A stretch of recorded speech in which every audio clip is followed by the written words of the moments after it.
So most people believe that they attract what they want. But here's the truth, you don't attract what you want. Instead, you attract what you expect. Have you ever wanted something with all of your heart? Maybe a new relationship, success, or a new job.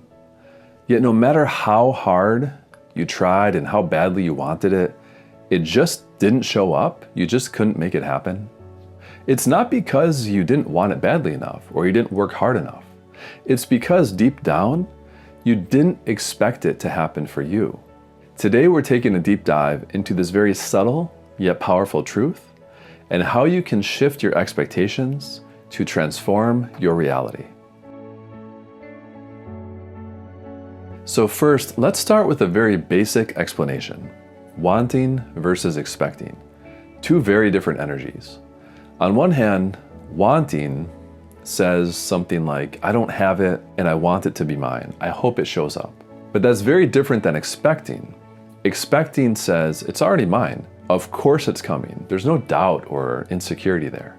So wanting is actually rooted in lack, while expecting is rooted in just knowing and in that identity of knowing that something is yours. So here are a few very common examples that we've all seen.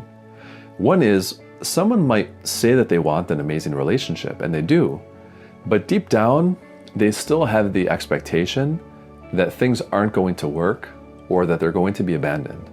Another example is someone might want money, but they expect to struggle because that's what's always been true for them. In their reality, getting more money has always been hard and difficult and a struggle. The universe doesn't respond to that surface level desire. It responds to the energy of your dominant beliefs, and especially so when those beliefs have a very intense emotional charge.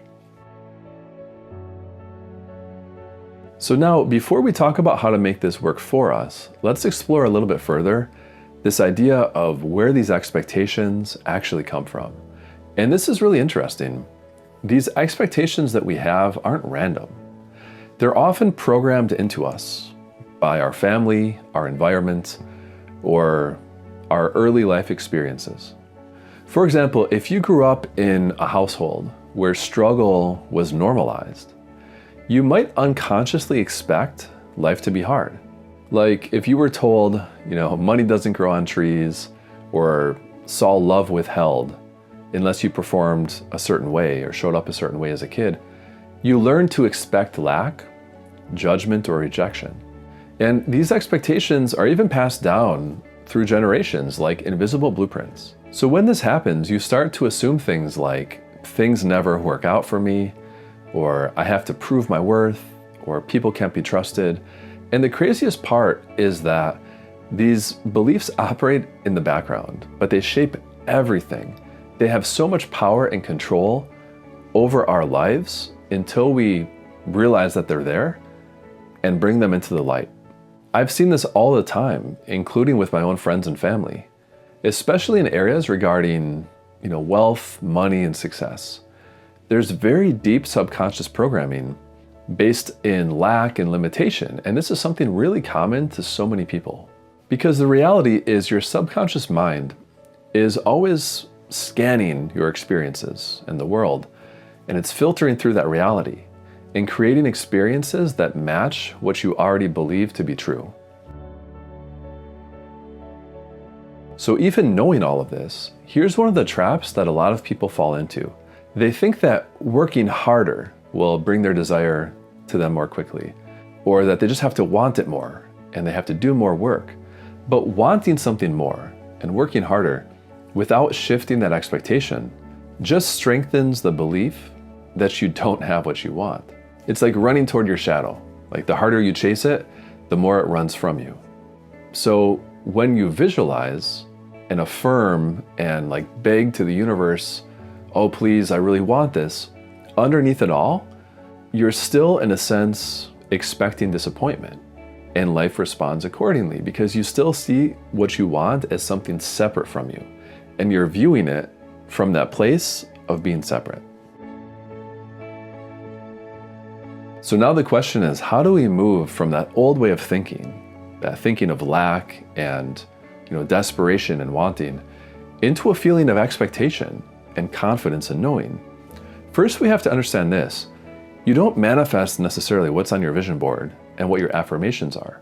You manifest the emotionally charged thoughts that you carry with you, what you know to be true, what you believe to be true. So here are a few very simple ways that you can start this shift. So first, we have to work to change our self-talk. What are the things that we're feeding our mind all throughout the day? So stop saying stuff like, I hope this happens, or maybe one day, and start affirming that it's already mine, I already have it, and start viewing things from a place of already having what you want. Another thing is visualize from the place of already having what you want. So again, let's say you want a new job and you're working for it, you're applying, putting yourself out there, talking to recruiters. Start visualizing yourself as already operating from having that new job. You already have the job, you have the office, you have the salary. You're viewing things from that viewpoint, which is different than viewing things from, oh, the job is way out there and I have to work toward it. So whatever it is that you want to manifest in your life, start visualizing your life and your thoughts and your emotions from the place that you already have it right now. That you're already seated in that new office of that job that you want, and you're looking out at the world from that position. Another thing is audit your assumptions. Ask yourself, what do I really believe is possible for me? And think about the assumptions that you've been placing on yourself a lot. Very often I find that our assumptions actually keep us imprisoned. I mean, we can use assumptions in very powerful ways, but most of us, through this unconscious conditioning, have countless limiting beliefs that we state as assumptions, but they're actually holding us back. And then finally, take a quick look at your emotional default. Are you more an optimist or more a pessimist? Because whichever you choose to be, that's what will be true for you. So are you walking through life expecting the best and expecting great things to happen? Or do you feel like there's a problem and an issue waiting for you around every corner? Because again, whatever you decide to be true in your life, that's what will be true. And just remember that every single moment, you're training your inner world in what to expect through your thoughts, your beliefs, your emotions, your expectations.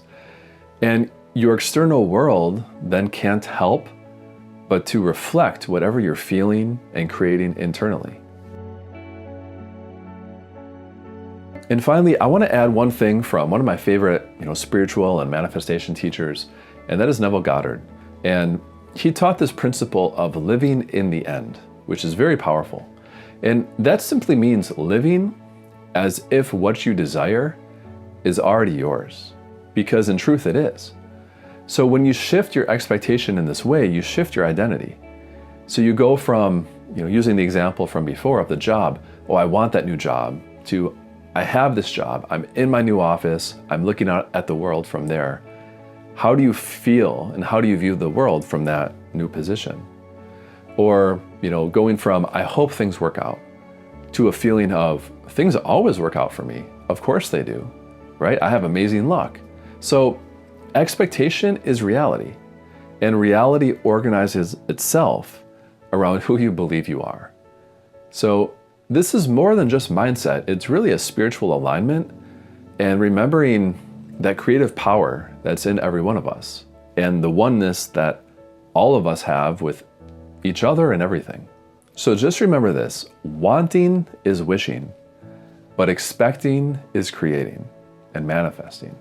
So if you want to change your outer world, change what your inner world expects as normal. And don't just, want love, but expect it. Or if you want success, don't just want and desire success, but expect that in your life. And don't just want peace and great relationships, but that too, expect those things to naturally flow into your life. Because what you expect, you invite. And what you consistently invite into your life eventually becomes your life. So I hope you found this video helpful. Thanks for watching, and I'll see you in the next video.